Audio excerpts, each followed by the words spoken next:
નમો લોહે સૌહરિહંતાનમ નમો લોહે સૌદાનમ નમો લોહે સૌહાયરિયાન નમો લોહે સૌજાયાનમ નમો લોહે સૌત્રિકાવતી સાવનમ ઓમકારમિંદુ સંયુક્ત નિત્યમ ધ્યાયંતિ યોગિન કામદમોક્ષમોચે ઓંકારાય નમો નમઃ મંગળમ ભગવાન મંગળમ કુટુંબોની મંગળમ કુંડારીઓ જૈન્દ્રમો સુમંગળમ નમઃ સમય સાધાય સ્વાનુભૂત્યા ચકાસ્તે ચિત્તવાય ભવાય સર્વમાં વિભાવ નિર્ધનિદાતા. નિયમસાર ભગવાન કુંકુંડાચાર્ય રચિત નિયમસાર તથા મુનિવર પદ્મપ્રભુ મલધારી દેવ રચિત તાત્પર્ય વૃત્તિ ટીકા એનો સ્વાધ્યાય ચાલે છે. નિયમસારના સ્વાધ્યાયમાં શુદ્ધ ભાવ અધિકારમાં ગાથા 50નો સ્વાધ્યાય આપણે કરી રહ્યા છીએ. આ ગાથાનો અર્થ ટીકા અને એના ઉપર પૂજ્ય ગુરુદેવ કાંજી સ્વામી આપેલ પ્રવચનના ઘણા અંશ આપણે કર્યા છે. લગભગ ટીકાનો આખો જ ભાગ આપણે ગુરુદેવ પાસેથી સમજ્યા છીએ. મૂળ ગાથામાં એ વાત હતી કે આ ચારેય ભાવો ઔદૈહિક ભાવ, ઔક્ષમિક ભાવ, ક્ષયોક્ષમિક ભાવ અને ક્ષાયિક ભાવ, એ ચારેય ભાવો પર સ્વભાવ છે, પરદ્રવ્ય છે, એ હે છે અને અંતતત્વ સ્વદ્રવ્ય એ જ ઉપાદેય છે. એનો ઘણો વિસ્તાર ગુરુદેવે કર્યો. વિશેષ વિસ્તાર આજે લઈએ છીએ. પ્રવચન રત્ન ચિંતામણી ભાગ બીજો, પાના નંબર 301. પુસ્તકમાં પાના નંબર 301, કોમ્પ્યુટરમાં ગો ટુ પેજ નંબર 308. જો બીજી વખતનું પ્રવચન શરૂ કરતા ગુરુદેવે અહીંયા જે વાત સમજાવી એમાં એમ કહ્યું કે ઔદૈહિક ભાવ તો હે છે જ. દયા, દાન, વ્રત, ભક્તિ, પૂજા આદિ એ તો શુભ ભાવ છે, એ બંધનું કારણ છે, તેથી હે છે જ. પરંતુ રાગનો ઉપશમ થાય એવો ઔક્ષમિક ભાવ પણ હે છે.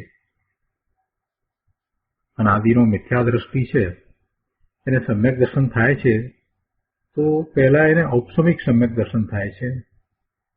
એટલે કે દર્શન મોહનીય કર્મ ઉપશમ હોય છે. જેમ પાણીમાં મેલ નીચે બેસી જાય અને પાણી ઠરે, નિર્મળ થાય, એટલે મેલ તો અંદર પડ્યો છે પણ નીચે બેસી ગયો છે અને ઉપર પાણી નિર્મળ છે. તેવી રીતે વિકારનો મેલ નીચે બેસી જાય તે ઔક્ષમિક ભાવ છે. કર્મની અપેક્ષાથી વાત કરીએ તો એમ કહેવાય કે દર્શન મોહનીય કર્મની પ્રકૃતિ અંદર સત્તામાં પડી છે, પણ હવે એ ફળ આપવા માટે શક્તિમાન નથી. એવો કર્મનો ઉપશમ થવાનું નિમિત્ત કારણ જીવનો એવો ભાવ છે. જીવ એવો પુરુષાર્થ કરે છે તો સામે કર્મના જે સત્તામાં પડેલા એ નિષેકોએ ફળ આપવાની સ્થિતિમાં રહેતા નથી. સત્તામાં રહ્યું છે, હજી એનો ક્ષય નથી થયો, હજી કર્મને રજકણો કર્મરૂપે તો રહ્યા છે, પણ ફળ આપવાની સ્થિતિમાં નથી રહેતા. એમ એ જડ કર્મનો જે ઉપશમ કયો છે એ તો જડ કર્મમાં રહ્યો, અને એવો ઉપશમ થવામાં એ જડ કર્મને નિમિત્ત કારણ જીવના ભાવ છે. જીવને સ્વનું લક્ષ થાય, જીવને પોતાના ત્રિકાળી દ્રવ્ય ઉપર દ્રષ્ટિ જાય અને પોતાના સ્વભાવ ભાવનો અનુભવ થાય, સ્વરૂપનો અનુભવ થાય, સ્વાનુભૂતિ થાય છે, તો એ વખતે જે પરિણામ થયા છે તે નિર્મળ પરિણામ થયા છે, સમ્યક દર્શન, સમ્યક જ્ઞાન, સમ્યક ચારિત્ર્યના પરિણામ થયા છે. એટલે સમ્યક્ત્વના પરિણામ થયા છે. તો આ તો જીવનો ભાવ છે, એ તો જીવની દશા છે. અને એને કારણે એવી જયારે જીવની દશા થઈ છે એ વખતે પેલા જળ કર્મ છે એની સ્થિતિ શું થાય? તો કે કેટલીક કર્મની પ્રકૃતિઓ હોય એનો ક્ષય, કેટલીક પ્રકૃતિઓનો ઉપશમ, એવો ક્ષયોપશમ થાય, અથવા તો પહેલા શરૂઆતમાં એનો માત્ર ઉપશમ થાય અને પછી આગળ વધતા ક્ષયોપશમ અને ક્ષય થાય. આ બધું જે થાય છે એ તો જળનું જળમાં રહ્યું ને. અહીંયા તો જે ભાવની વાત કરી છે તો જીવના ભાવની વાત કરી છે કે જે 3 પ્રકારના ભાવ છે, ઔક્ષમિક, ક્ષયોક્ષમિક અને ક્ષાયિક ભાવ. એ ભાવ જ્યારે થાય છે તો એ ભાવ થવામાં જીવનો પોતાનો પુરુષાર્થ છે. અને એ પણ કેવો પુરુષાર્થ છે? પોતે પોતાના ત્રિકાળી નાયક ભાવનું લક્ષ્ય કર્યું છે. એટલે સાચો સમ્યક પુરુષાર્થ થયો છે ત્યારે એવા ભાવ થાય છે. એવા ભાવ થાય છે એમ કહો કે એવી જીવની દશા થાય છે એમ કહો. જીવ પોતે એવા ઔક્ષમિક ભાવે થાય છે.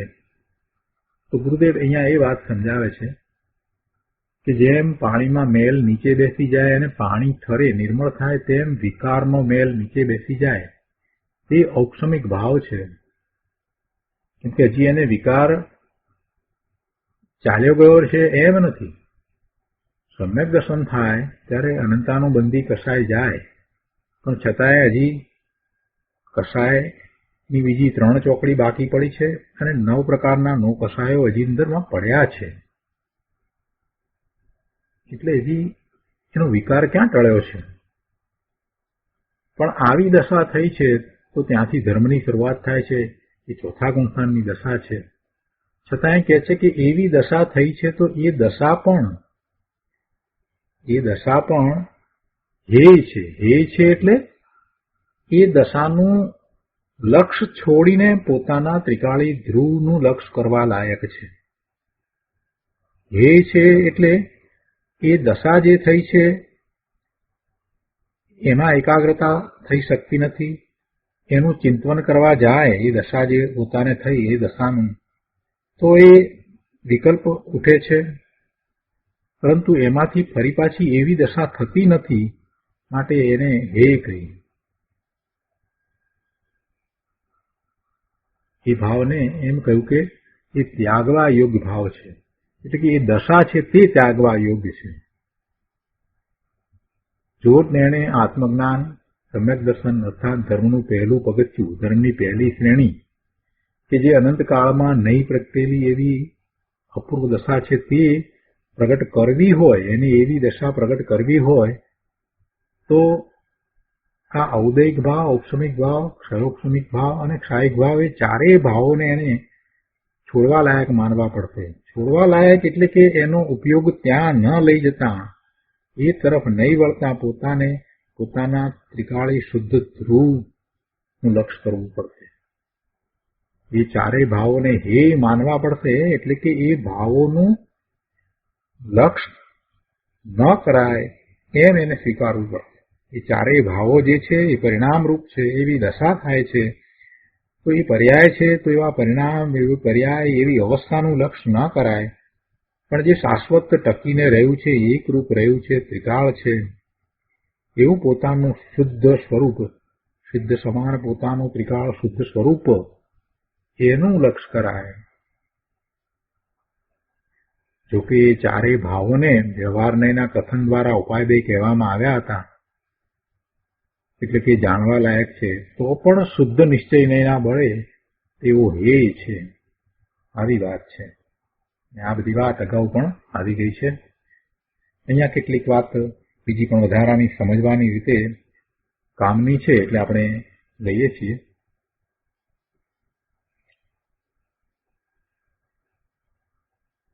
સમ્યક દ્રષ્ટિને અંદરમાં બિરાજમાન અનાદિ અનંત એક રૂપ પરમ પરિણામિક ભાવ મય સ્વભાવ ભાવ, ધ્રુવ ભાવ, નિત્ય ભાવ જ તે એક જ ઉપાદેય છે.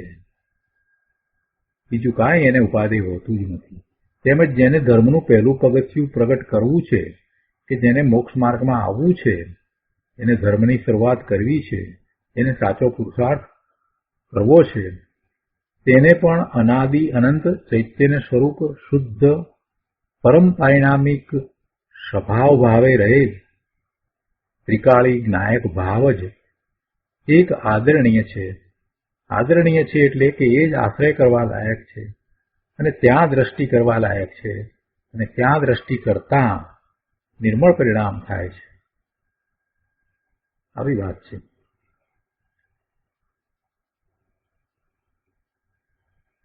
બીજી સાથે વાત એ લીધી છે કે આ શરીર આદિ જળ છે, એના કાર્ય તો જીવ કરી શકતો નથી. ત્રીજી ગાથા સમયસારની એમાં એ વાત આવી છે કે એક દ્રવ્ય બીજા દ્રવ્યને ક્યારેય સ્પર્શતું નથી.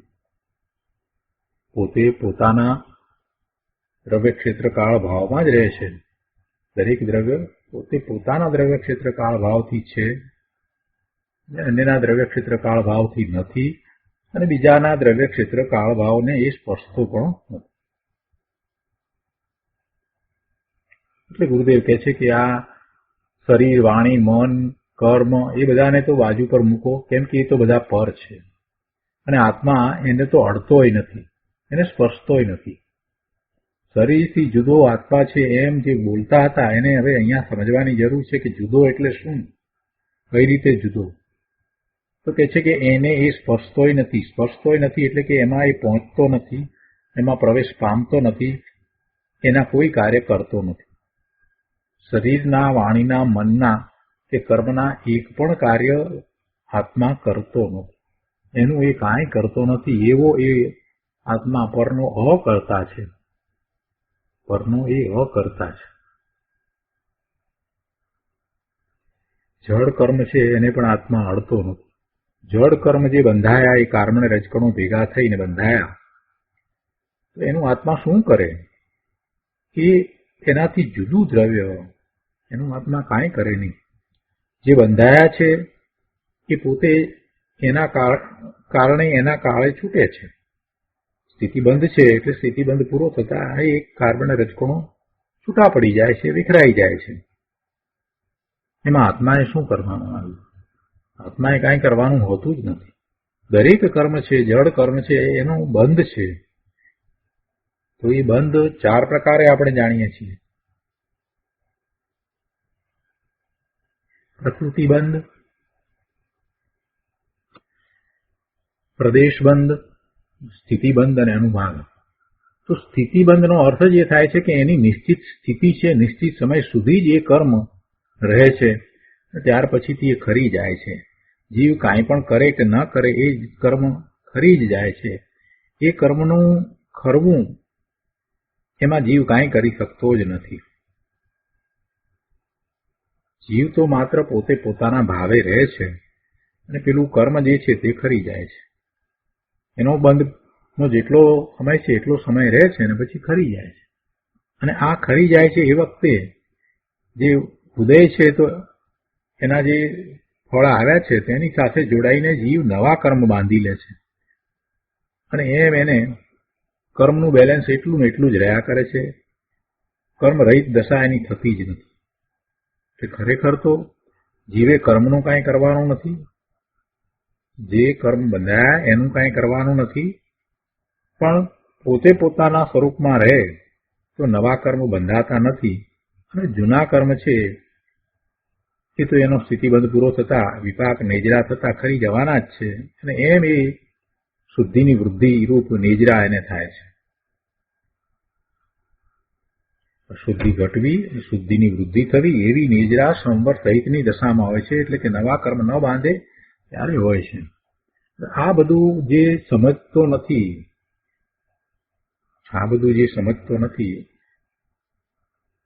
અને શુભ ભાવમાં ધર્મ માની બેઠો છે, એને તો અહીંયા જે આ વાત કરી કે ઉપશમ, ક્ષયોક્ષમી ને ક્ષાયિક ભાવ એ પણ હે છે, એ વાત બેસી ઘણી અઘરી પડશે.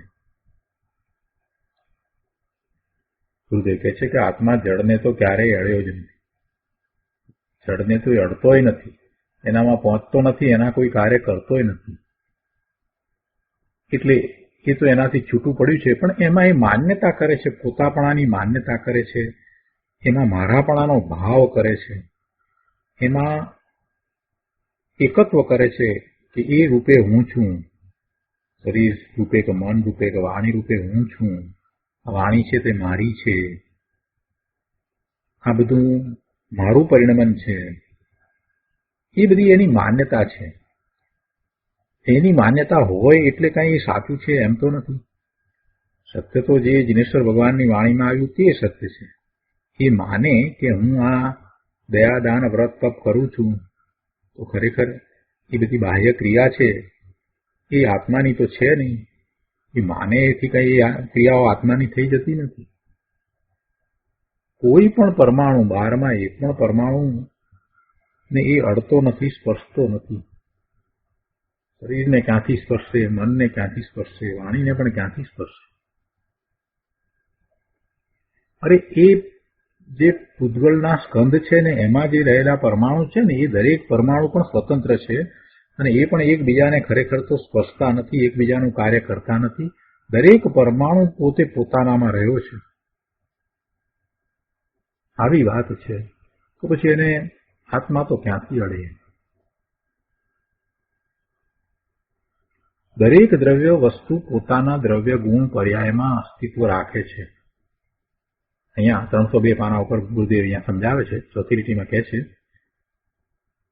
કે દરેક દ્રવ્ય વસ્તુ પોતાના દ્રવ્ય ગુણ પર્યાયમાં અસ્તિત્વ રાખે છે. તે અસ્તિત્વ પરને કારણે બિલકુલ નથી. જો દ્રવ્યની સ્વતંત્રતાને પણ સાથે ને સાથે ગુરુદેવે સમજાવી છે. દરેક દ્રવ્યનું અસ્તિત્વ એના પોતાના કારણે છે, પરને કારણે બિલકુલ નથી.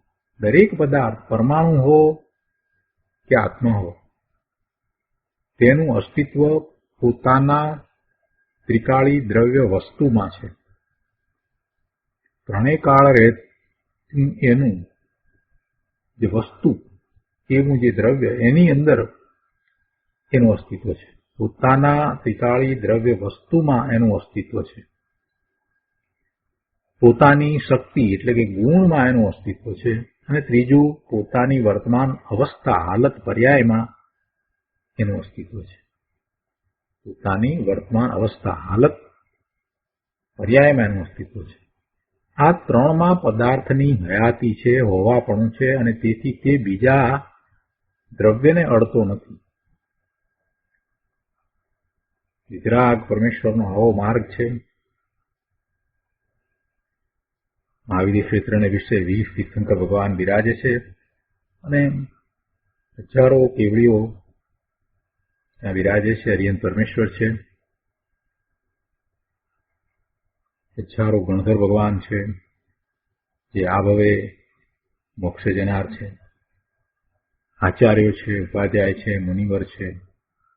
કેટલાય જીવો પ્રભુની નિશ્રામાં વિરાજી રહ્યા છે એ આ જ ભવે મોક્ષે જનાર છે. બીજા કોઈ 1 ભાવ, 2 ભાવ, 4 ભાવ કરીને મોક્ષે જનાર છે.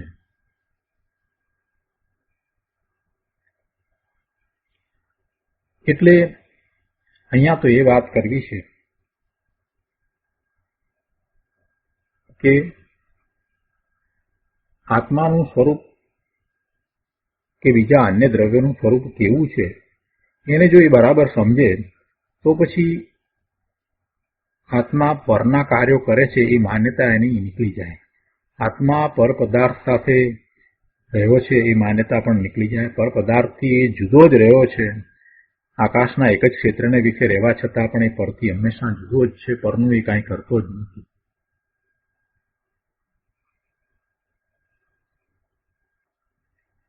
એના પછીના પેરેગ્રાફમાં ગુરુદેવ સમજાવે છે કે આ શરીર, વાણી, મન, સ્ત્રી, લક્ષ્મી, કુટુંબ, પરિવાર આદિ એ બધું આત્માથી ભિન્ન છે અને એ આત્માના પર્યાયમાં પણ નથી.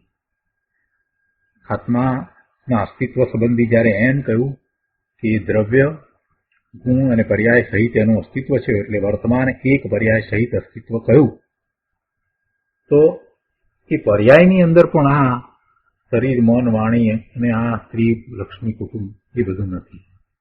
આત્માની પલટતી દશા, અવસ્થા, પર્યાય છે, તેમાં પણ એ પદાર્થો નથી, એ બધા તો એનાથી પણ જુદા પર પદાર્થ છે. માટે પર પદાર્થ એ આત્માનો સંસાર નથી. પર પદાર્થ એટલે આ સ્ત્રી, કુટુંબ, લક્ષ્મી, આબરૂ એ બધું આત્માનો સંસાર નથી, પરંતુ શુદ્ધ દ્રવ્ય ગુણથી હઠીને વિકારમાં રહેવું તે સંસાર છે. શુદ્ધ દ્રવ્ય ગુણથી હઠીને પોતાનું શુદ્ધ દ્રવ્ય એવા જ અંદરમાં શુદ્ધ ગુણ એવો પોતે એકરૂપ ભગવાન આત્મા ત્યાંથી હઠીને એટલે કે પોતાના જ્ઞાન દર્શનના ઉપયોગને ત્યાંથી બહાર લાવીને પરનું લક્ષ કરીને રહેવું એ સંસાર છે. સ્વરૂપમાંથી એ ખસ્યો એટલે બહારમાં આવ્યો તો બહારમાં એને શુદ્ધ ભાવ હોય જ નહીં, શુભ અથવા અશુભ ભાવ જ હોય. અને આ શુભ અશુભ ભાવે એનું પરિણમન એ જ એનો સંસાર છે. કેમ કે એને કારણે જ એને બંધ પડે છે. જે સંસાર છે તે આત્માના પર્યાયમાં છે, ત્રિકાળી દ્રવ્યમાં નથી અને એ પરમાં પણ નથી. અહીંયા વાત ગુરુદેવે આ સમજાવી છે. ગુરુ કહે છે કે શુદ્ધ દ્રવ્ય ગુણથી હઠીને વિકારમાં રહેવું, શુભાશુભ ભાવે રહેવું તે સંસાર છે અને તે સંસાર આત્માના પર્યાયમાં છે. આત્માના દ્રવ્યમાં તો નથી પણ આત્માના પર્યાયમાં છે. પણ એ સંસાર પરમાં પણ નથી. પર પદાર્થો એ કાંઈ એનો સંસાર નથી. આ જગતના પદાર્થો એ એનો સંસાર નથી. આ ઘર, કપડા, મકાન બધું એ કાંઈ એનો સંસાર નથી. આ સ્ત્રી, કુટુંબ, લક્ષ્મી, આબરૂ એ કાંઈ એનો સંસાર નથી. સંસાર છે એ તો એના વિકારી ભાવરૂપ છે. સંસાર તો એની પર્યાયમાં છે. સંસાર તો ક્ષણિક છે. સંસાર હોવાનું કારણ એના દ્રવ્યમાં નથી. એનો સંસાર છે એ સંસાર હોવાનું કારણ એના ત્રિકાળી દ્રવ્યમાં નથી. સંસારનું કારણ તો એનો દોષ છે. શું દોષ છે? તો કે પોતે પ્રમાદી થઈને પોતાના સ્વરૂપનું લક્ષ નથી કરતો, સ્વથી ચ્યુત થયો છે અને પરનું લક્ષ કરે છે, એ એનો દોષ છે. સ્વ તરફ વળવાને બદલે એ પર તરફ વળ્યો છે, એ મોટો દોષ છે, એ જ મોટો પ્રમાદ છે અને એને કારણે એને સંસાર છે. એવો એ સંસાર એની પર્યાયમાં છે પણ એ પરદ્રવ્યમાં નથી કે પોતાના દ્રવ્યમાં પણ નથી.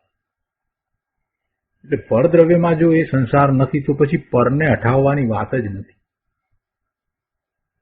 આ સ્ત્રી, કુટુંબ જે છે એને હટાવી દઈએ એટલે આપણે સંસારથી મુક્ત થઈ જઈએ એમ વાત જ નથી.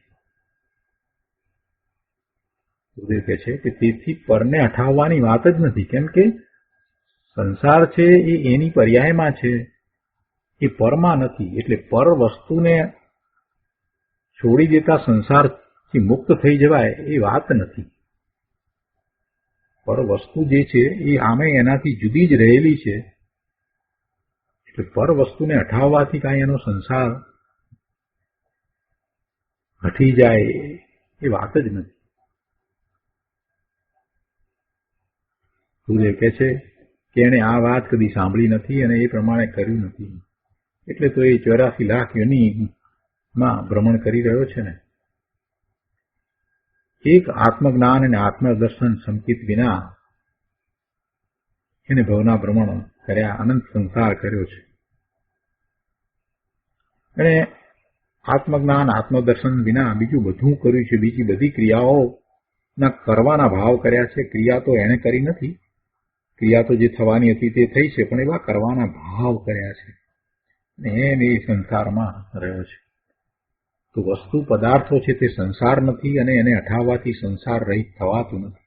સંસાર રહિત કઈ રીતે થવાય? તો કે આત્મજ્ઞાનથી સંસાર રહિત થવાય. પોતાના સ્વરૂપનો અનુભવ કર્યા પછીથી જગતનું સ્વરૂપ અને પોતાનું સ્વરૂપ જેમ છે તેમ સ્પષ્ટ થઈ જાય છે. અને પોતે કોણ છે એ અનુભવ સહિત જાણ્યા પછીથી જગત પ્રત્યેની મમતા ઘટી જાય છે. જગત પ્રત્યેનો મારાપણાનો ભાવ ઘટી જાય છે. જગત પ્રત્યેની ઇષ્ટ કે અનિષ્ટ બુદ્ધિ ઘટી જાય છે. જગત પ્રત્યે હવે એકત્વનો ભાવ પણ થતો નથી, મમત્વનો ભાવ પણ થતો નથી, અને વિતરાગતા ને પોષનારો વૈરાગ ઉત્પન્ન થાય છે. એવો વૈરાગ જેમાં જગતના બધા જ પદાર્થો પ્રત્યે એને સમભાવ વર્તે છે. જે પૂતગળ છે એને એ પૂતગળ માને છે, જીવ છે એને જીવ માને છે, એમ એ બધાને જેમ છે તેમ માને એવો એનો સમભાવ છે. અને એમાંથી પોતાને કાંઈ ઇષ્ટ કે અનિષ્ટ નથી, એ માત્ર પોતાનું જ્ઞેય છે. એટલે એને એના પ્રત્યે શુભ કે અશુભ ભાવ થતા નથી. જ્યાં સુધી પૂર્ણ દશા નથી ત્યાં સુધી એને શુભ ભાવ આવે છે ખરા, પણ એનું એને સામિત્વ નથી. એવી દશા એની પ્રગટ થાય છે. પછી આગળ વધતા વધતા જેમ જેમ એ પોતાના સ્વરૂપમાં લીનતા અને એકાગ્રતા વધારતો જાય છે તેમ તેમ તેમ એની દશા ઉત્કૃષ્ટ થતી જાય છે. અને સર્વોત્કૃષ્ટ દશા તો ત્યારે થાય છે કે જ્યારે એ પોતે પોતાના સ્વરૂપમાં સ્થિર થઈ જાય છે. પણ આમાંનું એ કાંઈ પણ કરતો નથી અને માત્ર શુભભાવે રહે છે, તો એને શુભભાવને કારણે અથવા તો સમ્યક દર્શન વિના મુનિ દીક્ષા લઈ લે છે અને એવું ચારિત્ર પાળે છે, તો પણ એ એક પ્રકારનો શુભભાવ જ છે. તો એને કારણે એને દેવલોકના આયુષ્ય બંધાય છે. અને ઘણી વાર એવા મુનિવ્રત ધારણ કરી અને દિગંબર નગ્ન મુનિ થઈ અને જંગલમાં વસ્યો છે. અને એને કારણે એ અનંતવાર દેવલોકમાં ગયો છે, 9મી ગ્રેવિક સુધી દેવલોકમાં ગયો છે, પણ આત્મજ્ઞાન વિના એ સાચા સુખની પ્રાપ્તિ કરી શક્યો નથી. અહીંયા 303 પાના ઉપર ગુરુદેવ કહે છે બીજા પેરેગ્રાફમાં કે આત્માનો ઔપશમિક, ક્ષયોપશમિક કે ક્ષાયિક પર્યાય પણ આદરણીય નથી, કેમ કે તે પર્યાયમાંથી નવો પર્યાય આવતો નથી, નવો નિર્મળ પર્યાય આવતો નથી. એટલે કે વિતરાગી આનંદની દશા એમાંથી પ્રગટ થતી નથી. જે પૂર્વની પર્યાય છે એ ભલે નિર્મળ હોય, પણ એ નિર્મળ પર્યાયમાંથી નવી નિર્મળ પર્યાય પ્રગટ થતી નથી. એટલે એમાંથી વિતરાગી આનંદની દશા નવી નવી પ્રગટ થઈ શકતી નથી. વિતરાગી આનંદની દશા એટલે કે નિર્મળ પર્યાય તો દ્રવ્યમાંથી આવે છે. તે કારણે આ જે ઔપશમિક, ક્ષયોપશમિક અને ક્ષાયિક આદિ જે પર્યાય છે એને છોડવા લાયક કયા છે. એટલે કે એનું લક્ષ છોડવા જેવું છે, એમ એને હે કયા છે. એકમાત્ર ત્રિકાળી શુદ્ધ દ્રવ્ય છે, એનું જ લક્ષ કરવા જેવું છે. આ વાત અહીંયા ખૂબ સમજાવી છે, એની દ્રઢતા કરાવી છે. કેટલાકને આ માર્ગ નવો લાગે છે એટલે ગુરુદેવ કહે છે કે આ વાત નવી નથી. આ તો શ્રી કુંકુંદાચાર્ય ભગવાન મહાદેવ ક્ષેત્રમાં ગયા, ત્યાંથી પ્રભુની વાણી સાંભળીને આવ્યા અને ત્યાર પછીથી એમણે આ વાત એમના શાસ્ત્રમાં કહી છે. અહીંયા નિયમસારની 50મી ગાથામાં એને વધારે વિશેષતાથી કહી છે. બાકી બધા જ શાસ્ત્રમાં, દ્રવ્યાનુયોગના બધા જ શાસ્ત્રમાં આ વાત એક અથવા બીજા પ્રકારે તો કહેવામાં આવી જ છે કે નિર્મળ પર્યાય છે એ પણ લક્ષ કરવા લાયક નથી. એ વાત તો સમય સારમાં પણ આવી ગઈ છે. ઔપશમિક ભાવ હોય, ક્ષયોપશમિક ભાવ હોય કે ક્ષાયિક ભાવ એટલે કે કેવળ જ્ઞાન કે કેવળ દર્શન હોય, તો પણ એ ભાવ જે છે તે પર્યાય છે, એક સમયે જ રહે છે. કે પહેલા સમયે જે કેવળ જ્ઞાન થાય તે બીજા સમયે રહેતું નથી, બીજા સમયે બીજું કેવળ જ્ઞાન હોય છે. બીજા સમયે પહેલા સમય જેવું કેવળ જ્ઞાન થાય, પણ તેનું તે કેવળ જ્ઞાન રહેતું નથી. તો કહે છે કે શુદ્ધ નિશ્ચય નયના બળે, એટલે કે ત્રિકાળી જ્ઞાયક ભાવના જ્ઞાનના બળથી, બીજી રીતે કહીએ તો કે સત્યાર્થ વાસ્તવિક દ્રષ્ટિથી, ત્રીજી રીતે કહેવું હોય તો એમ કહેવાય કે ત્રિકાળ રહેનાર સત્ય સ્વરૂપ આત્માની દ્રષ્ટિથી જોઈએ તો વ્યવહારને જેને આત્માના કહ્યા હતા તે બધાએ ચારેય ભાવો ક્ષાયિકાદી ચારેય ભાવો છે તે છોડવા લાયક છે એ છે. આવી વાત છે. આગળ 304 પાના ઉપર બીજા પેરેગ્રાફની અંદર ગુરુદેવ કહે છે કે કુંકુંદાચાર્ય ભગવાને 187મી ગાથામાં એમ કહ્યું કે આ મેં મારી ભાવના માટે નિયમસાર બનાવ્યું છે. નિયમસારની રચના મેં મારી ભાવના માટે કરી છે. જોકે આ નિયમસાર પણ બધાને લાભ થાય તે રીતે બન્યું છે, તો પણ પોતાને માટે શ્રી કુંકુંદાચાર્ય બનાવ્યું છે. તે શ્રી કુંકુંદાચાર્ય પરમાત્મા ત્રિલોકનાથનું કહેલું પોતે સીધું સાંભળેલું તેમજ પોતાના હિતને ભાવના માટે બનાવેલું આ નિયમસાર શાસ્ત્ર દ્વારા જગત પાસે જાહેર કરે છે કે પ્રભુ, તારા અસ્તિત્વમાં બે પ્રકાર છે. શું કુંકુંદાચાર્ય ભગવાન અહીંયા પરમ સત્ય જાહેર કરી રહ્યા છે? સૌને કહી રહ્યા છે કે પ્રભુ, તારા અસ્તિત્વમાં બે પ્રકાર છે, એક દ્રવ્ય અને બીજું પર્યાય. તેમાં જે પર્યાય રૂપ ચારેય ભાવો છે તે હેય છે, અને પંચમ ભાવ રૂપ પરમ પરિણામિક ભાવ લક્ષણ ત્રિકાળી દ્રવ્ય એ જ ઉપાદેય છે. પર્યાય રૂપ ચારેય ભાવો છે તે હેય છે. ક્ષાયિક ભાવ, ક્ષાયિક સંકિત હોય કે અથાખ્યાત ચારિત્ર હોય કે કેવળ જ્ઞાન હોય કે કેવળ દર્શન હોય, એ બધા ક્ષાયિક ભાવ છે. તો કે છે કે ક્ષાયિક ભાવ પણ પર્યાય રૂપ છે અને એ પણ હેય છે, કેમ કે તે પર્યાય છે અને એનું લક્ષ પણ થઈ શકતું નથી. એનું લક્ષ પણ થઈ શકતું નથી. જ્યારે ત્રિકાળી દ્રવ્યને સ્વભાવ કયો, ત્રિકાળી દ્રવ્યને સ્વભાવ કયો, તો એ અપેક્ષાએ આ પર્યાયને પર સ્વભાવ કયો.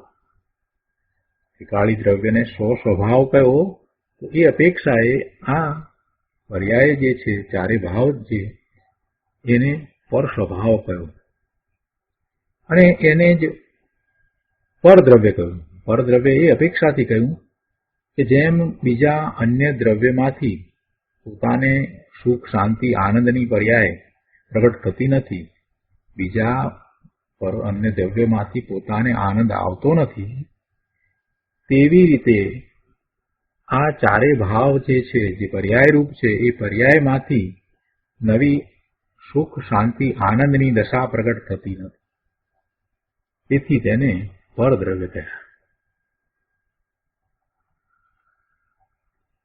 કેવળ જ્ઞાનને પણ એ અપેક્ષાએ પર સ્વભાવ અને પરદ્રવ્ય કહ્યું. વળી એક બીજી વાત પણ ગુરુદેવે અહીંયા સમજાવી છે કે અત્યારે સાધકને કેવળ જ્ઞાન નથી. સાધકને તો હજી પૂર્ણ દશા છે, પૂર્ણ દશા નથી તો કેવળ જ્ઞાન તો નથી. અને બીજાના કેવળ જ્ઞાનનું લક્ષ કરવા જાય, બીજાના એટલે કે જે કેવળી ભગવાન છે, હરિયંત પરમેશ્વર છે, તીર્થંકર ભગવાન છે, એમને કેવળ જ્ઞાન છે, તો એમના કેવળ જ્ઞાનનું જો એ લક્ષ કરવા જાય તો વિકલ્પ થાય છે, શુભભાવ થાય છે. જિનેશ્વર ભગવાનને કેવળ જ્ઞાન છે એનું આપણે લક્ષ કરીએ તો શું થાય? એમાં તો વિકલ્પ હોય કે પ્રભુને કેવળ જ્ઞાન છે અને પ્રભુ કેવળ જ્ઞાનની અંદર જગતના બધા પદાર્થોને એક સમયમાં એની ત્રણ કાળની પર્યાય સહિત જાણે છે, એવું પ્રભુનું કેવળ જ્ઞાન છે, પ્રભુની એવી સર્વજ્ઞતા છે, આદિ વિકલ્પ થાય. અને પછી વધારેમાં વધારે એમ થાય કે એવા પ્રભુને નમસ્કાર હો, એવા કેવળ જ્ઞાનને નમસ્કાર હો કે જેમાંથી પરમ સત્ય પ્રકાશી રહ્યું છે. તો એ બધો વિકલ્પ અને શુભભાવ છે. એટલે ગુરુદેવ અહીંયા કહે છે કે સાધકને કેવળ જ્ઞાન તો છે નહીં, અને બીજાના કેવળ જ્ઞાનનું લક્ષ કરવા જાય તો વિકલ્પ અને શુભભાવ એટલે રાગ ઉત્પન્ન થાય. માટે એ કેવળ જ્ઞાનરૂપ ક્ષાયિક ભાવ પણ ત્રિકાળી દ્રવ્યની અપેક્ષાએ છોડવા લાયક છે. ત્રિકાળી દ્રવ્ય એ જ એકમાત્ર ઉપાદેય છે, એ જ આશ્રય કરવા લાયક છે. એનું જ લક્ષ કરતા નિર્મળ પરિણામ થાય છે અને એમાં સ્થિરતા કરતા કેવળ જ્ઞાનના પરિણામ થાય છે. જે પરિણામ થવાનું કારણ એ કારણ પરમાત્મા છે. એવા કારણ પરમાત્મામાં એકાગ્રતા કરતા કેવું કાર્ય પરમાત્મા રૂપ કાર્ય પ્રગટ થાય છે. કાર્ય પરમાત્મા એટલે એની પૂર્ણ દશા. કારણ પરમાત્મા એ એનું ત્રિકાળી દ્રવ્ય છે અને એનું લક્ષ્ય કરતા એવી કાર્ય પરમાત્મા એવી પર્યાય પ્રગટ થાય છે. અહીંયા છેલ્લે વાત કરે છે કે આત્માની હયાતીમાં બે પ્રકાર છે, ત્રિકાળી દ્રવ્ય અને વર્તમાન પર્યાય. અને વર્તમાન પર્યાયમાં ચાર પ્રકારના ભાવ છે. આ જે ચાર ભાવ છે એ વર્તમાન વર્તતા ભાવ છે.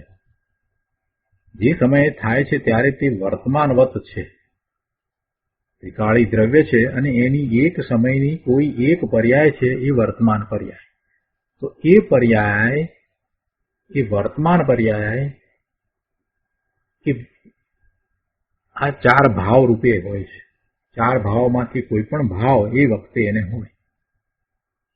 દયા, દાન, વ્રત આદિ થાય તે ઔદૈક ભાવ છે.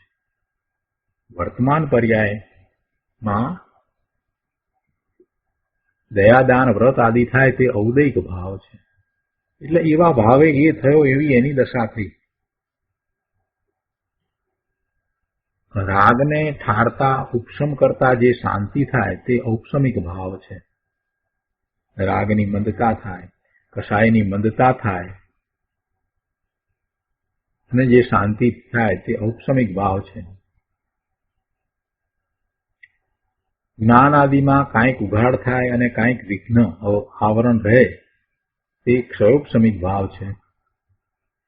અને જ્ઞાન આદિનો વિઘ્ન વિનાનો પર્યાય થાય તે ક્ષાયિક ભાવ છે.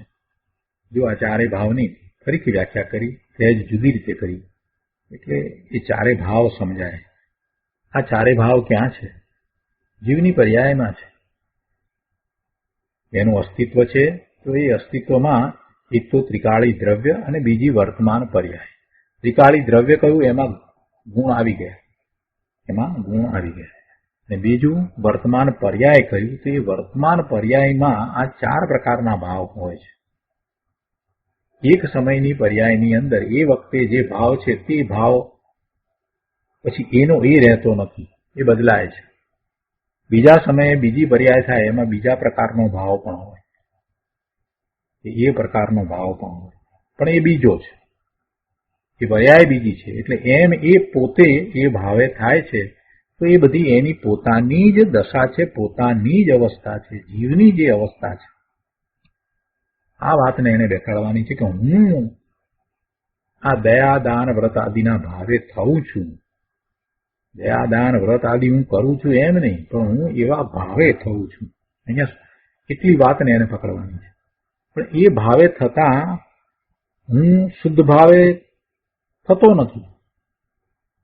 જ્યારે હું દયાના ભાવે થયો છું તો હું શુદ્ધ ભાવે તો નથી. શુદ્ધ ભાવે તો કેવી રીતે થવાય? સ્વરૂપમાં એકાગ્રતા કરીએ તો જ શુદ્ધ ભાવે થવાય.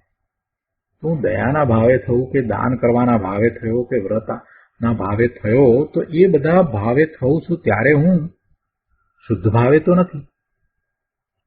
અને આ જે ભાવે થયો એ શુભ ભાવે થયો તો એને કારણે તો મને બંધ જ પડશે. બંધ ક્યારે ન પડે? હું શુદ્ધ ભાવે રહું તો મને બંધ ન પડે. આખી વાતને એને પોતાની ઉપર ઉતારવાની છે ને એ રીતે એને સમજવાની છે. એ વિના સાચો પુરુષાર્થ નહીં થાય ભાઈ. ઔદૈક ભાવ એ કઈ ગોખવાની વસ્તુ નથી પ્રભુ. ઔદૈક ભાવને એને આમ સમજવું જ પડશે. પછી આગળ વધીને જયારે એમ પોતે પોતાના સ્વભાવ ભાવે થાય છે, પોતાનો ઉપયોગ અંદર તરફ વળે છે અને એમાં એને સમ્યક દર્શન, સમ્યક જ્ઞાન, સમ્યક ચારિત્ર્યના નિર્મળ પરિણામ થયા, તો એ દશા થઈ એ તો ક્ષણિક દશા છે. અને એ દશા જયારે થઈ તે વખતે એને કોઈ વિકલ્પ હોતા નથી. પણ હવે એ દશા તો થઈ ગઈ. હવે એ દશાનું સ્મરણ કરીને એનું ચિંતન કરવા જાય તો એને વિકલ્પ ઉઠશે, બીજું કાંઈ થવાનું નથી. એ વખતે જે અલૌકિક આનંદનું વેદન હતું એ હતું, અને હવે એને પોતાને સત્ય સમજાયું છે કે પોતે કોણ છે. એટલે અનંતાનુબંધી કસાય એના ગયા છે. દર્શન મોહનીય કર્મનો ઉપશમ થયો છે, પ્રકૃતિનો ક્ષયોપશમ પણ થયો છે. આવી એની દશા વર્તે છે. તો એવા ધર્મીને પણ જે વખતે એને પોતાના સ્વરૂપમાંથી આનંદ આવ્યો, એવો ભાવ જે થયો હતો, એનું સ્મરણ આવે તો એ સ્મૃતિમાં આવે છે, એને એ કંઈ ફરીથી એનું લક્ષ્ય કરીને પ્રાપ્ત નથી કરી શકતું, પરંતુ ફરીથી પોતાના સ્વરૂપનું લક્ષ્ય કરીને પ્રાપ્ત કરી શકે છે. એવા પરિણામ ફરીથી કેવી રીતે થાય?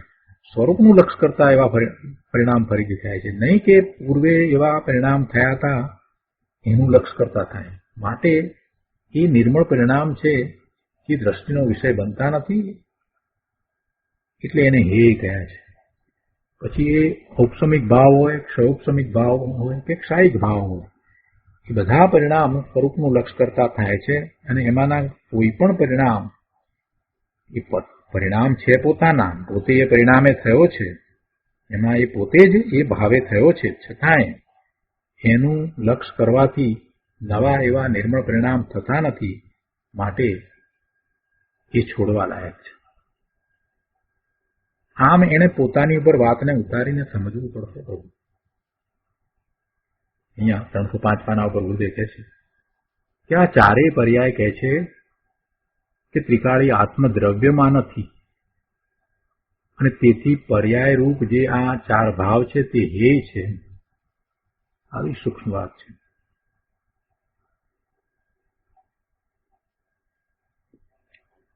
કોઈકે અહીંયા પૈસા સંબંધી પ્રશ્ન પૂછ્યો છે, ગુરુદેવે એનો ઉત્તર આપ્યો છે કે પૈસા વિશે શું? તો ગુરુદેવ કહે છે એ તો અજીવ છે, જડ છે, અને એ અજીવની સત્તામાં જીવની સત્તાનો પ્રવેશ જ નથી. અજીવની સત્તામાં જીવની સત્તાનો પ્રવેશ જ નથી.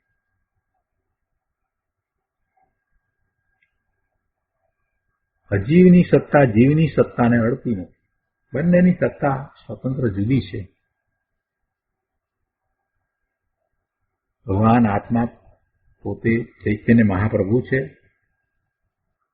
અને એના અસંખ્ય પ્રદેશમાં રહેલો એ અનંત ગુણ સહિત પોતાની સત્તામાં છે. એનું ક્ષેત્ર એટલું છે, એટલા ક્ષેત્રમાં એની એ સત્તા છે, એનું હોવાપણું છે. એ પોતાના ક્ષેત્રની બહાર એનું હોવાપણું નથી, એની સત્તા નથી. એના ગુણો અને એનું સામર્થ્ય, એવી એની જે સત્તા એ એના ક્ષેત્રની બહાર નથી. અસંખ્ય પ્રદેશી ભગવાન આત્મા પોતે પોતાના પ્રદેશની બહાર ક્યાંય પહોંચતો નથી. જીવ પોતાની સત્તામાં રહ્યો છે. એનો અર્થ શું? પોતે પોતાના અસંખ્ય પ્રદેશ રૂપ ક્ષેત્રની બહાર ક્યાંય પહોંચતો નથી. એની સત્તા પોતાને વિશે છે. એની સત્તામાં બીજું દ્રવ્ય પહોંચતું નથી. અજીવની સત્તામાં જીવની સત્તાનો પ્રવેશ જ નથી, તેમજ અજીવની સત્તા જીવની સત્તાને અડતી. પંચાસ્તિકાયમાં સત્તા સંબંધી ઘણી વાત આવે છે, એનો વિસ્તાર કરે છે. અહીંયા ગુરુદેવ કહે છે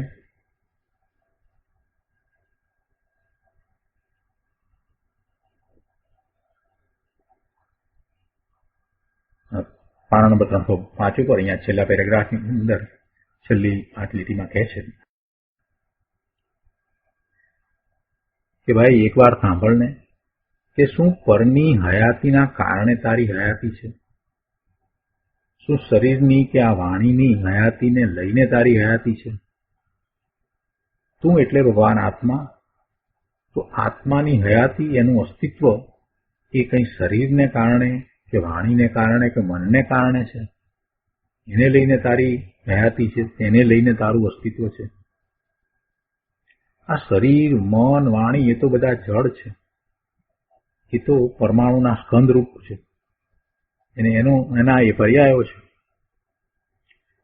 તેથી તારી હયાતીને લઈને એની હયાતી નથી અને એની હયાતીને લઈને તારી હયાતી નથી. એની સત્તા એના વિશે રહી, તારી સત્તા તારા વિશે રહી. તારું અસ્તિત્વ તારે કારણે છે અને એનું અસ્તિત્વ એને કારણે છે. કોઈ કોઈને કારણે નથી. કોઈ કોઈને કારણે નથી. વળી પરિણમન પણ પોતપોતાના કારણે થાય છે. આ શરીરમાં હાથની ને બીજા અંગોનું જે હલનચલન આદિરૂપ જે ક્રિયાઓ થાય છે, એ ક્રિયાઓ કોની છે? એ જડ સ્કંધની ક્રિયા છે. અને એ ક્રિયાઓ તારે લઈને એટલે આત્માને લઈને બિલકુલ થતી નથી, કેમ કે એ આત્માનું કાર્ય નથી. આત્મા એમાં પહોંચતો નથી. આત્મા ચેતન ભગવાન ચૈતન્ય અનંત ગુણનો પિંડ, સુખ શાંતિ સાગર, એ જળ એવા શરીરમાં પહોંચતો નથી કે જળ એવા શરીરના કાર્યો કરતો નથી કે એને કરાવતો નથી. એની સત્તા તો એના ક્ષેત્રની બહાર પહોંચતી નથી. ભગવાન આત્માના અસંખ્ય પ્રદેશ છે ને એમાં એનું પોતાનું અસ્તિત્વ છે, તો એમાં એની સત્તા છે, એની ચેતન સત્તા છે, એ આ જળમાં પહોંચતી નથી. જળની ક્રિયા જે થાય છે તે જળને કારણે થાય છે. જળની ક્રિયા, શરીરની ક્રિયા એ એને કારણે થાય છે. એની હયાતીને લઈને જળમાં, એ જળના અસ્તિત્વને લઈને, જળની મોજૂદગીને લઈને એ કાર્ય એ જળનું જળમાં થાય છે. ઘણા ન્યાય સમજાવી દીધા છે. આ ગાથાનો વિસ્તાર કરતા કરતા ગુરુદેવે ઘણા ન્યાય સમજાવી દીધા છે. દ્રવ્યની સ્વતંત્રતા પણ સમજાવી દીધી, સત્તાની વાત પણ સમજાવી દીધી, ઘણા ન્યાય સમજાવ્યા છે. અહીંયા નિશ્ચય અને વ્યવહારની વાત પણ ઘણી સ્પષ્ટ કરી દીધી. કઈ અપેક્ષાએ કયું કથન કરવામાં આવ્યું છે, દ્રષ્ટિનો વિષય શા માટે આ કહેવામાં આવ્યો છે, આ બધા ન્યાય ગુરુદેવે આ ગાથામાં આપણને ખૂબ સારી રીતે સમજાવ્યા છે. વધારે અહીંયા એને સમજાવ્યું છે. કેટલાક લોકોને જે શાસ્ત્રનો ખૂબ અભ્યાસ ન હોય ને એટલે ઘણા પ્રશ્નો થાય, એટલે એવા પ્રશ્નો લઈને પણ સમજાવ્યું છે. અહીંયા 306 પાના ઉપર કોઈએ પૈસા કમાવા વિશેની વાત કરી છે. લોકો કે ભાઈ અમે કમાઈએ છીએ, ધંધા રોજગાર કરીએ છીએ, જોબ કરીએ છીએ, તો એ આત્મા કરતો નથી તો કોણ કરે છે? એવો એક પ્રશ્ન. અહીંયા પૈસા કમાવાનું કામ તો આત્મા કરે ને. ગુરુદેવે એનું સમાધાન આપતા બહુ સરસ વાત કરી છે. કહે છે કે કોણ કમાય, કોણ રળે અને કોના પૈસા? જીવ અજ્ઞાનથી માને છે કે હું પૈસા કમાઉં છું, રળું છું ને પૈસા મારા છે. બાકી પૈસા તો જળ માટી ધૂળ છે. પ્રભુ, પૈસા હયાતી વાળી ચીજ છે કે અહયાતી વાળી? પૈસાનું અસ્તિત્વ છે કે નથી?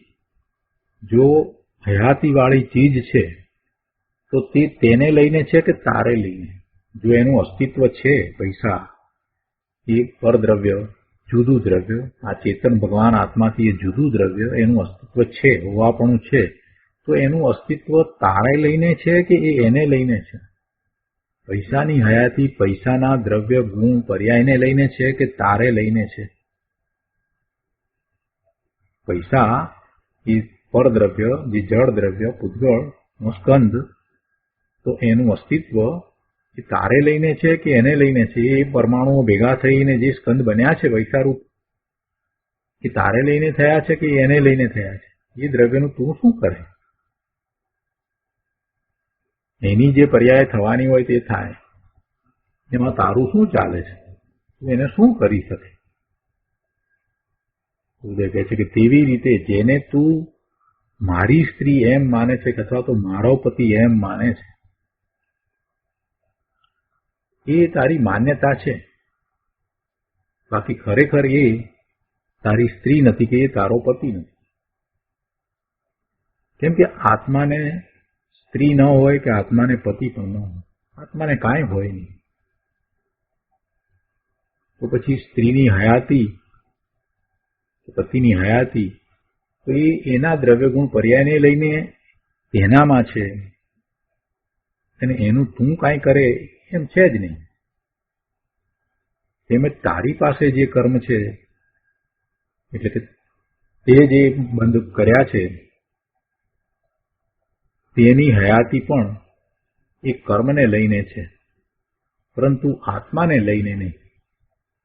સ્ત્રી, પુત્ર, પતિ, પત્ની જે કંઈ બધું હતું એને તો જુદું પાડ્યું, પણ પછી આગળ વધીને તો એમ કે છે કે આ કર્મના બંધ જે તને પડ્યા છે તો એ કર્મ જે છે એ પણ જળ છે, તો એ એને કારણે છે, પરંતુ આત્માને લઈને નહીં. આ વાત એને સમજવાની જરૂર છે.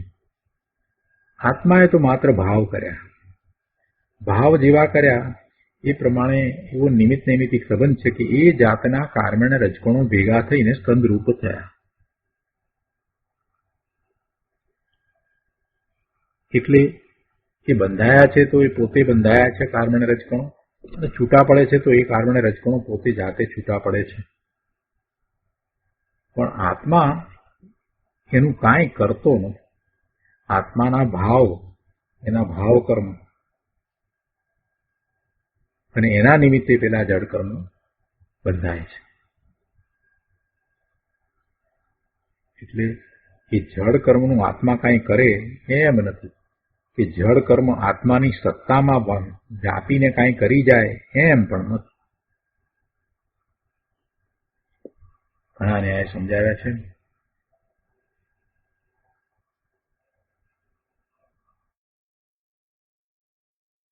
અહીંયા આગળ પણ એક વાત સમજાવી છે. પુત્રની બાબતમાં આપ શું કહો છો એ બાબતમાં તો સમાધાન આપતા ગુરુદેવે એમાં પણ કેટલાક ન્યાય સમજાવ્યા છે, એ પણ આપણે લઈએ છીએ. કે પુત્ર પણ પુત્રને લઈને પુત્રની હયાતીમાં છે. પુત્ર હોય કે પૌત્ર હોય, જે કંઈ છે તે બધા પોતે પોતાના કારણે છે. એનું પણ એના કર્મને કારણે અહીંયા ઉપજવું થયું છે. પણ આ જીવને લઈને પુત્રની હયાતી નથી. આ જીવને લઈને પુત્ર કાંઈ પામે છે એમ પણ નથી. આપણી માન્યતા એવી હોય છે ને કે આપણે પુત્રને ભણાવીએ, ગણાવીએ, પરણાવીએ, આ બધું ખરેખર એમ નથી. એ એના કર્મના ઉદયને કારણે એ બધું જે થવાનું છે તે થાય છે. આ જીવને લઈને પુત્રની હયાતી નથી, અને પુત્રને લઈને આ જીવની હયાતી નથી. પુત્રને કારણે હું સુખી કે દુઃખી એ વાત પણ છે નહીં. સૌ પોતપોતાના કર્મના ઉદયને કારણે જે ઉદય આવ્યા છે એની સાથે જોડાઈને સુખી દુઃખી થાય છે. ખરેખર કર્મના ઉદયની સાથે જોડાવાથી સુખ તો થતું નથી, પણ સુખનો આભાસ લાગે છે. અનુકૂળતાઓ હોય છે તો સુખાભાસ છે. કર્મ સાથે, એના કર્મના ઉદય સાથે જોડાવાથી તો દુઃખ જ થાય છે.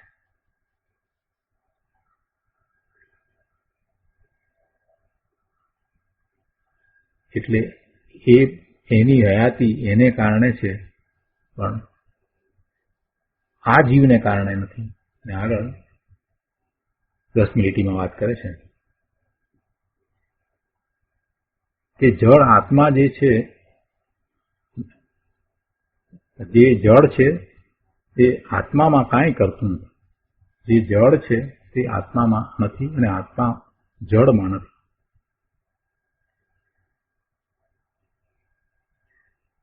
એ જળ જે છે, આ શરીર આદિ જે, એ આત્મામાં નથી, આત્મા જળમાં નથી.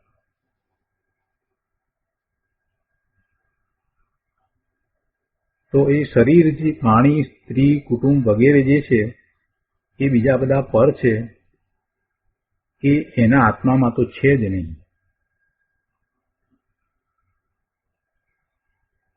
એટલે એની તો અહીંયા વાત કરી નથી, કારણ કે એ આત્મામાં નથી. તો પછી એ હેય કેવી રીતે કરવા? જે પોતાનામાં હોય તેને કરી શકાય, પણ જે પરમાં હોય તેને હેય કે ઉપાદેય કેવી રીતે કરી શકાય? કારણ કે પર તો પરની ચીજ છે, પર તો પરની ચીજ છે. એટલે એ ન તો હેય છે, ન તો ઉપાદેય છે. પર પરમાં રહ્યું માત્ર એ જ્ઞેય છે. પર હેય પણ નહીં અને પણ ઉપાદેય પણ નહીં. પર છે તે બધું જ્ઞેય છે. પરમાત્મા દિનેશ્વર દેવ ત્રિલોકનાથ ભગવાનનો આવો નાદ કોણ સાંભળશે?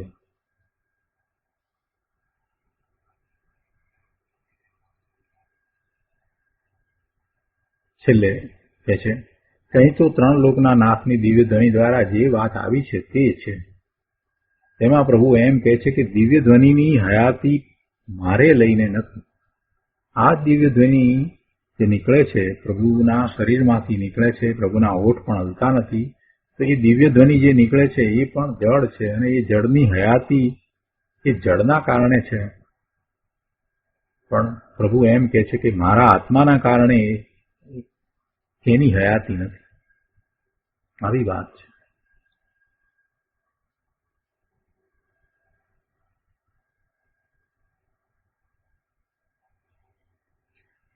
અહીંયા પાના નંબર 307 ઉપર છેલ્લા પેરેગ્રાફમાં ગુરુદેવ કહે છે કે અહીં કહે છે કે પર ચીજ તો પરની હયાતીને લઈને છે પણ તારી હયાતીને લઈને નથી. આ બીજી બધી વસ્તુ જે છે એ તારી હયાતીને કારણે નથી, તારા અસ્તિત્વને કારણે એનું અસ્તિત્વ નથી. એટલે તારી હયાતી સિવાયના જે તારી હયાતીમાં નથી તે બીજા પદાર્થના ત્યાગ ગ્રહણની વાત અમે અહીંયા કરતા જ નથી. એટલે કે એ છોડવા યોગ્ય છે કે ગ્રહણ કરવા યોગ્ય છે એની તો અહીંયા વાત જ નથી, કેમ કે એ તારી હયાતીમાં જ નથી. એટલે પરના તું ગ્રહણ કે ત્યાગ તો કરી શકતો જ નથી, એટલે એની વાત તો છે જ નહીં.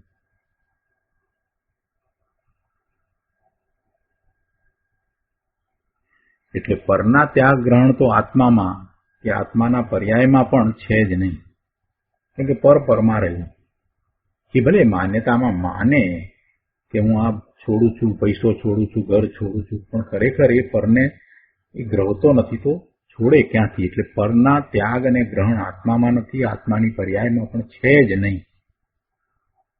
કેમ કે આત્મામાં એક ત્યાગ ઉપાદાન શૂન્યત્વ નામનો ગુણ છે, એવી શક્તિ છે. તેથી એક રજકણથી માંડીને આ બીજા બધા પદાર્થો, આ ખોરાક, પૈસા, કપડા, એ બધાનો ત્યાગ અને ગ્રહણ આત્માને 3 કાળમાં ક્યારેય છે નહીં. આત્મા તો ત્રિકાળ એનાથી રહિત એટલે કે શૂન્ય છે. ત્યાગ ગ્રહણથી આત્મા તો શૂન્ય જ છે. હવે આ વાત રહી. હવે વાત રહી તારી દશાની, અવસ્થાની. કે છે કે તારી દશા અવસ્થા પર્યાયમાં થતા રાગ, દ્વેષ, દયા, દાન આદિરૂપ ઔદૈક ભાવ, ઔપશમિક ભાવ, ક્ષયોપશમિક ભાવ અને ક્ષાયિક ભાવ કે જે તારી હયાતીમાં છે, એનું અસ્તિત્વ છે ને, પર્યાય છે ને. 2 વાત કરીને અસ્તિત્વની, એક દ્રવ્ય અને બીજી પર્યાય. તો એ રૂપે અસ્તિત્વ છે. તો આ જે પર્યાય છે જીવની પર્યાય, એટલે એનું અસ્તિત્વ છે, તો એ તારી હયાતીમાં છે. ક્ષાયિક ભાવ જે તારી હયાતી છે, જે તારું અસ્તિત્વ છે, અર્થાત એ બધા ભાવ તારા પર્યાયની હયાતીમાં છે. પરંતુ તે હયાતી છોડવા લાયક છે, એ છે. એટલે કે તેના ઉપર નજર રાખવાની નથી, એના ઉપર નજર કરવા જેવું નથી. કેમ કે તેના ઉપર નજર રાખવાથી, એની દ્રષ્ટિ કરવાથી તો રાગ થશે, તેથી સંસારના પરિભ્રમણ થશે.